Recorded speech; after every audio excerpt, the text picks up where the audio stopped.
पर इसका मतलब ये नहीं है कि भाजपा वाले नहीं। दूसरी बात, मैं आपसे असहमत हूँ। मैं बता रहा हूँ आप कहते हैं कि भगत सिंह से कोई शायद बड़ा नेता मिलने नहीं गया। प्रधानमंत्री एक सेकंड, अरुंधति रॉय का एक इंटरव्यू आया, ठीक, वो किसी पाकिस्तान के रेडियो से चला था और पाकिस्तान के वेबसाइट से चला था, ऑल्ट न्यूज पे ये डॉक्यूमेंटेड है।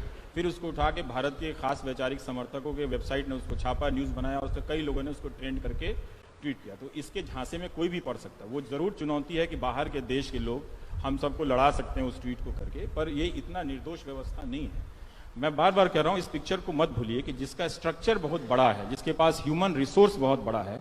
अगर खुद एक पार्टी का राष्ट्रीय अध्यक्ष ये कह रहे हैं कि 32 लाख लोग हमारे व्हाट्सएप पे हैं और हम कुछ भी कर सकते हैं, कि एक अफवाह फैल गई कि अखिलेश ने मुलायम को चांटा मारा, वो उदाहरण तो वही दे रहे हैं, मैंने तो नहीं दिया है। उन्हें इस तरह का, उसने इसका क्या संभव है? कोई संपूर्ण इसका नहीं, इस तरह का उदाहरण कहते हैं उन्होंने फैलाई है। मैं दूसरा कहता हूं, नहीं, उन्होंने खुद दिया है ये उदाहरण। उन्होंने कहा कि ऐसी अफवाह फैल रही है, हमने फैलाई है। उन्होंने कहा कि हमारी पार्टी के जिला के लोगों ने ट्वीट किया। आप उसका बयान को ठीक से पढ़िए, मैं उसको निकाल के पढ़ा सकता हूं, मैं पढ़ा दूंगा।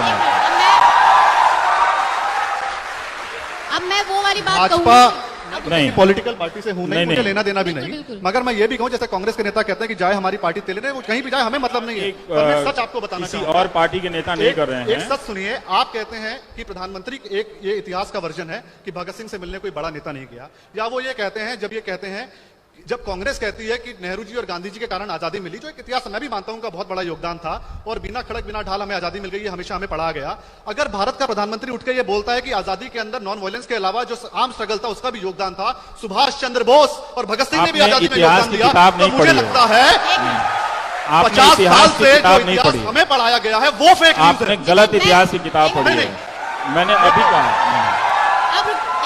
तो खाली जो आपका इतिहास है कि खाली नेहरू और गांधी जी, आपने कहा कि पटेल साहब ने जब वो बंबई गए उससे पहले अपने सेक्रेटरी को बुला के कहा कि नेहरू से कितने भी मतभेद हो उनका साथ मत छोड़ना। अगर कोई व्यक्ति ये कहे कि देखिए उनके बीच में मतभेद तो थे, तो फिर उसमें फेक न्यूज कहां है? इसीलिए मैं बता रहा हूं, जो पॉलिटिकल टीका टिप्पणी है उसको फेक न्यूज की कैटेगरी में मत लेके आइए। इतिहास के वर्जन को सुनिए, आप सुनिए, अब मैं कुछ बोलना चाहूंगी। देखिए, पहली बात तो आप उस पर बात करना चाहेंगे, जो हम यहाँ पे सब बैठे जितने लोग हैं, हम सबके अंदर वो चीज है कि आप अपने अपने रुझान के हिसाब से आप तय करते हैं कि जो सामने वाला बोल रहा है वो सच है, जो सामने वाला बोल रहा है वो झूठ है। कोई जरूरी नहीं है कि जो एक व्यक्ति वो कह रहा है आप उसको उसी टाइम समझ लें, उसी टाइम जान लें और उसको मतलब मान लें कि यही सच है। तो आप आज सारे लोग वही कर रहे हैं। मैं यही कह रहा हूँ, मुझे सामने कहने में कोई दिक्कत नहीं है, क्योंकि मुझे पिटने की संभावना कहीं भी है। इतिहास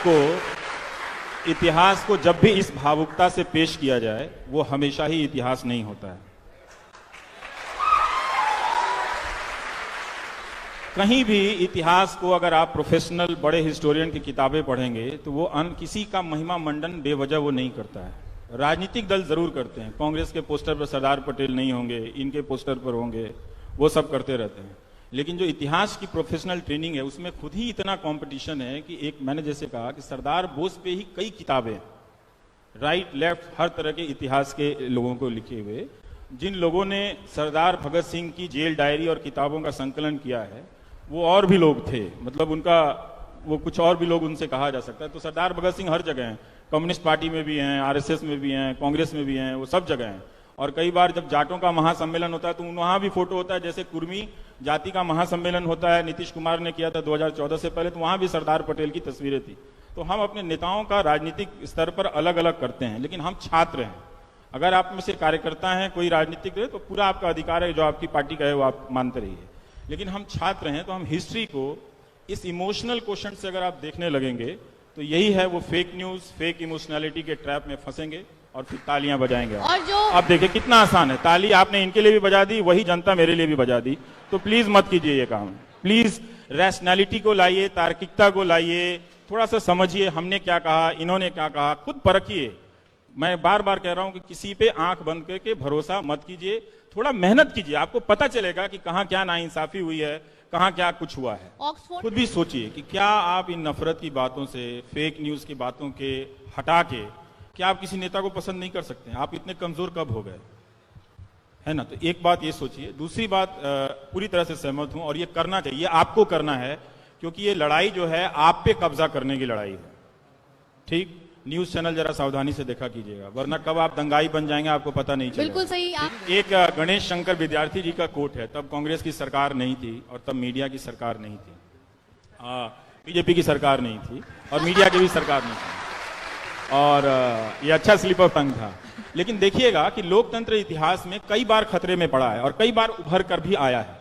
तो ये एकदम इस बात के लिए तैयार रहना चाहिए कि कभी भी आपकी जरा सी गफलत से आपका लोकतंत्र बर्बाद हो सकता है, आपके योगदान से। तो और मीडिया किस तरह का खेल करता है कि पहला एडिटोरियल है उनका प्रताप साहब का, प्रताप अखबार में जो कानपुर से निकला था, गणेश शंकर विद्यार्थी का, वो लिख रहे हैं, वैसे अभी यहां पूरा अंधकार नहीं हुआ है किंतु लक्षण वैसे ही दिखते हैं। ये 1913 है। इसके बाद यहाँ के समाचार पत्र भी मशीन के समान हो जाएंगे और उनमें काम करने वाले पत्रकार मशीन के पुर्जे। इसके फलस्वरूप ना व्यक्तित्व रहेगा और ना ही सत्य असत्य का अंतर। कितने महान व्यक्ति थे। अन्याय के विरुद्ध डर जाने और अन्याय के विरुद्ध लड़ जाने और न्याय के लिए आफतों के बुलाने की चाह नहीं रहेगी। आप इतने कमजोर हो जाएंगे। जैसे आप पूछते हैं ना, आप इतना कैसे बोल लेते हो, ये सवाल ही आपको बताता है कि आप एक नागरिक के रूप में समाप्त हो चुके हैं। सरकारों ने आपको डराकर समाप्त कर दिया है। तो ऐसा सवाल कभी किसी से मत पूछिएगा। ये कहिएगा मैं जितना नहीं डरती हूं उससे कम तुम क्यों डरते हो, ये सवाल पूछा कीजिए। तो ये लिख रहे हैं कि सिर्फ रह जाएगा खींची हुई लकीरों पर चलना। ये गणेश शंकर विद्यार्थी जी का कथन है। तो हमको याद रखना चाहिए, भारत के टेलीविजन को, खासकर हिंदी अखबारों को, हिंदी टेलीविजन को बहुत ही सावधानी से देखिए। अगर जरा सी चूक आपने की तो आप जिन महान लोगों की कुर्बानियों पे, उनकी मूर्तियों पे शान करते हैं, उनकी शान में आप गुस्ताखी कर देंगे। हम पढ़ रहे हैं। मीडिया ने ही सिखाया कि किससे आपको सवाल नहीं करना है। मीडिया ने ही बहुत सारी खबरें गायब कर दी। तो जो नो न्यूज है वो भी एक तरह का फेक न्यूज है कि अगर आप असली चीजें ना जान के कुछ और चीजें जान रही हैं या आपको बताया जा रहा है। आप हिंदी अखबारों को देखिए, पढ़िए ध्यान से। बहुत एक से एक काबिल पत्रकार हैं, मतलब इतने धुरंधर हैं कि पसीने छुड़ा दें नेताओं के और सरकारों के, लेकिन उन सब के हाथ बांध दिए गए। वो सब मिलते हैं तो ऐसी तड़प है, उनकी तड़प को मैं थोड़ा सा जी लेता हूं ज्यादा, पर अगर आप उनका साथ देंगे तो यही पत्रकार बदल देंगे आपके लोकतंत्र को। नेताओं में बहुत क्षमता होती है। हमारा न्यूज चैनल खासकर और मीडिया, मैं बहुत जिम्मेदारी से कह रहा हूं, जो मुझे पिछले 4 साल में दिखा है और उसके पहले जिस तरह से उसमें गिरावट आ रही थी, वो बहुत होशो हवास में सोच समझ के भारत के इस अर्जित लोकतंत्र को, जिसको पाने के लिए लोगों ने काला पानी की सजा भुगती, उसको बर्बाद कर रहा है। ये बात मैं ताली बजवाने के लिए नहीं कह रहा हूं, ताली मत बजाइएगा। आपके अखबारों के संपादक, आपके पत्रकार, उनके मालिकान, ये सब मिलकर इस लोकतंत्र को बर्बाद करने में लगे हुए हैं। अगर आप बतौर नागरिक नहीं उठकर खड़े हुए, इस झूठ से नहीं लड़ पाए, लड़ाई आपकी है कि क्या आप इस झूठ से लड़ पाएंगे, और हारना आपकी नियति है, तो आप इस नियति को बदल पाएंगे। 150 साल पहले किसी ने सोचा था कि हम नियति को बदल पाएंगे, लेकिन लंबी लड़ाई थी तो बदली थी। तो ये बहुत जरूरी है कि आप इन न्यूज चैनलों की हरकतों को समझें, इनके जो स्लोगन्स हैं, किस तरह से हिंदू मुस्लिम नफरत की बातें हो रही हैं। क्या आपने यही हिंदुस्तान चाहा था? वो तो जो हो गया 1947 में, वो क्या आपको 2019 में फिर से चाहिए? क्यों चाहिए? और फिर जो सचिवालय के बाहर प्रदर्शन कर रहे हैं नौकरी वाले, उनको क्या चाहिए? उनको तो नौकरी चाहिए ना।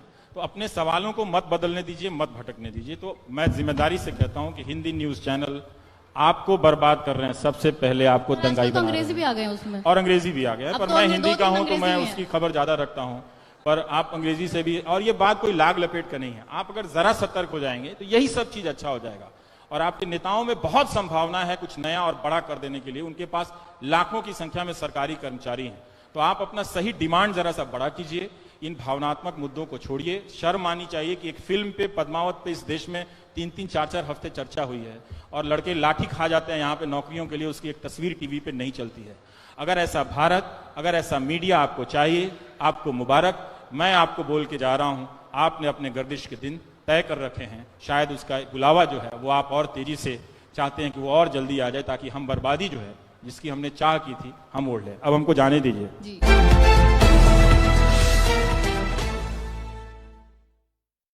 पर इसका मतलब ये नहीं है कि भाजपा वाले नहीं। दूसरी बात, मैं आपसे असहमत हूं।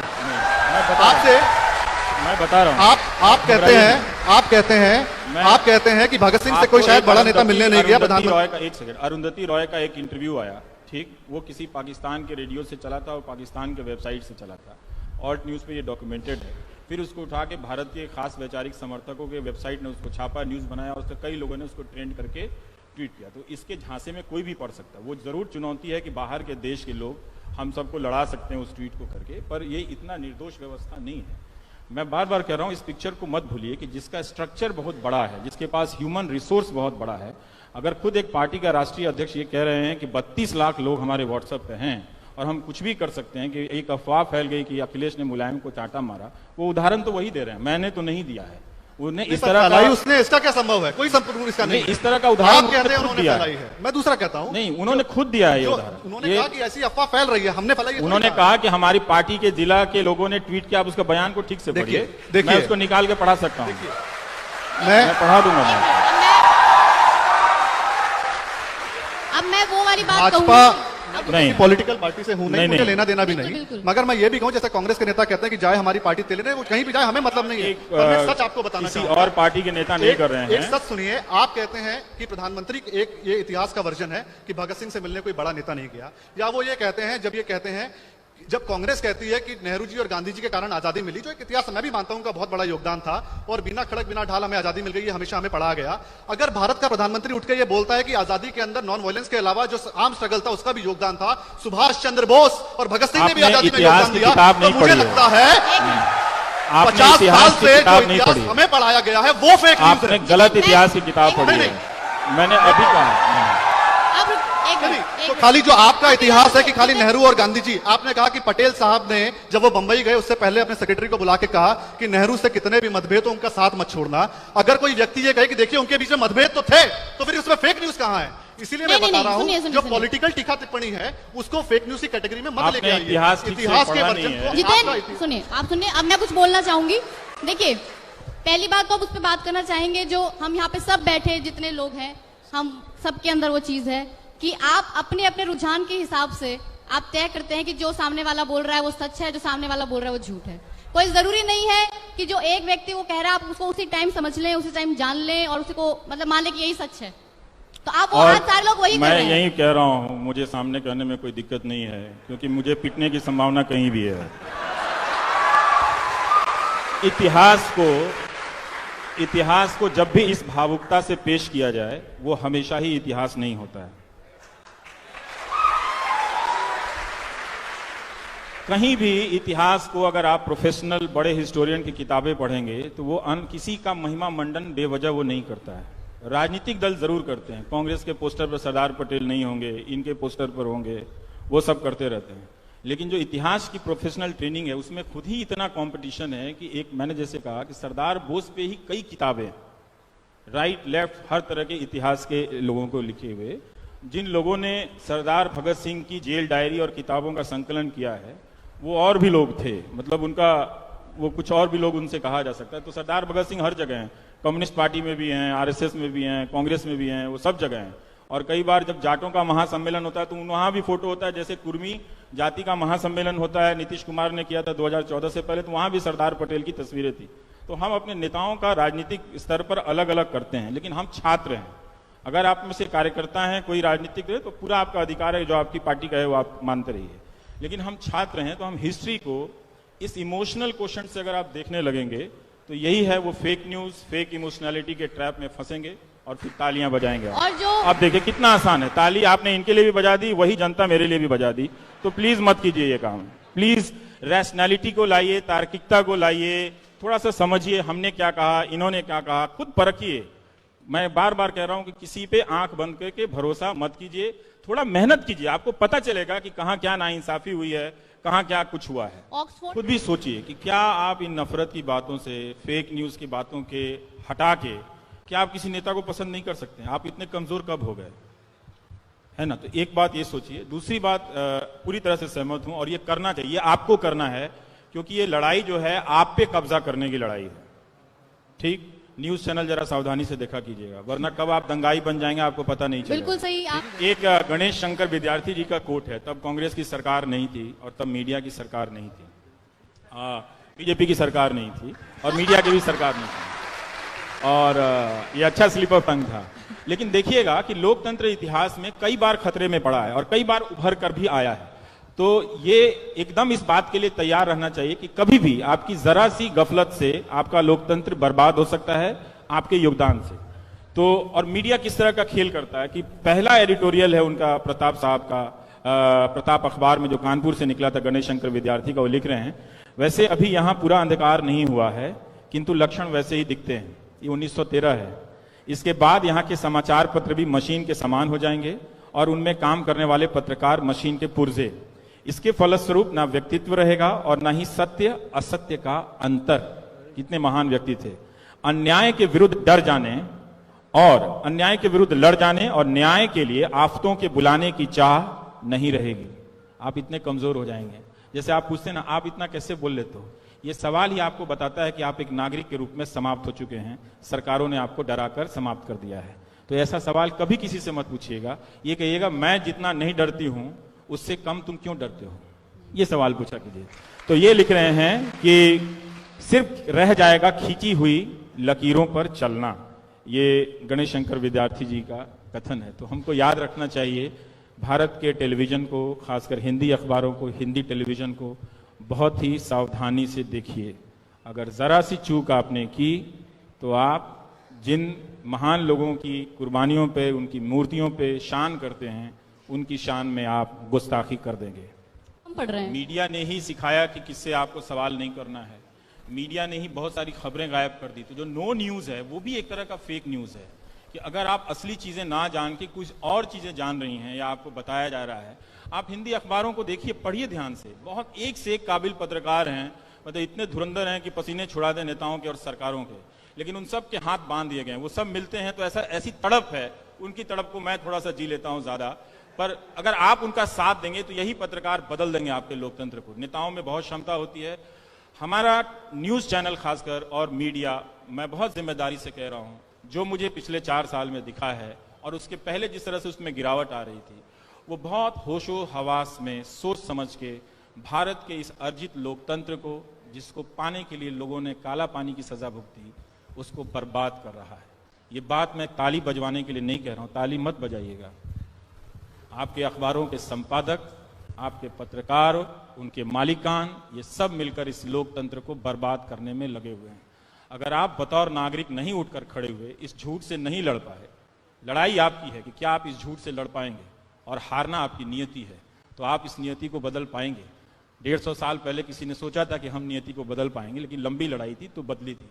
तो ये बहुत जरूरी है कि आप इन न्यूज चैनलों की हरकतों को समझें, इनके जो स्लोगन्स हैं, किस तरह से हिंदू मुस्लिम नफरत की बातें हो रही हैं। क्या आपने यही हिंदुस्तान चाहा था? वो तो जो हो गया 1947 में, वो क्या आपको 2019 में फिर से चाहिए? क्यों चाहिए? और फिर जो सचिवालय के बाहर प्रदर्शन कर रहे हैं नौकरी वाले, उनको क्या चाहिए? उनको तो नौकरी चाहिए ना। तो अपने सवालों को मत बदलने दीजिए, मत भटकने दीजिए। तो मैं जिम्मेदारी से कहता हूं कि हिंदी न्यूज चैनल आपको बर्बाद कर रहे हैं। सबसे पहले आपको दंगाई बना रहे हैं। अंग्रेजी भी आ गए उसमें, और अंग्रेजी भी आ गया है, पर तो मैं हिंदी का हूं तो अंग्रेजी मैं भी है। उसकी खबर ज्यादा रखता हूं। पर आप अंग्रेजी से भी, और ये बात कोई लाग लपेट का नहीं है। आप अगर जरा सतर्क हो जाएंगे तो यही सब चीज अच्छा हो जाएगा। और आपके नेताओं में बहुत संभावना है कुछ नया और बड़ा कर देने के लिए। उनके पास लाखों की संख्या में सरकारी कर्मचारी हैं। तो आप अपना सही डिमांड जरा सा बड़ा कीजिए। इन भावनात्मक मुद्दों को छोड़िए। शर्म आनी चाहिए कि एक फिल्म पे, पद्मावत पे, इस देश में 3-3, 4-4 हफ्ते चर्चा हुई है और लड़के लाठी खा जाते हैं यहाँ पे नौकरियों के लिए, उसकी एक तस्वीर टीवी पे नहीं चलती है। अगर ऐसा भारत, अगर ऐसा मीडिया आपको चाहिए, आपको मुबारक। मैं आपको बोल के जा रहा हूं, आपने अपने गर्दिश के दिन तय कर रखे हैं। शायद उसका बुलावा जो है वो आप और तेजी से चाहते हैं कि वो और जल्दी आ जाए, ताकि हम बर्बादी जो है जिसकी हमने चाह की थी हम ओढ़ लें। अब हमको जाने दीजिए। जी।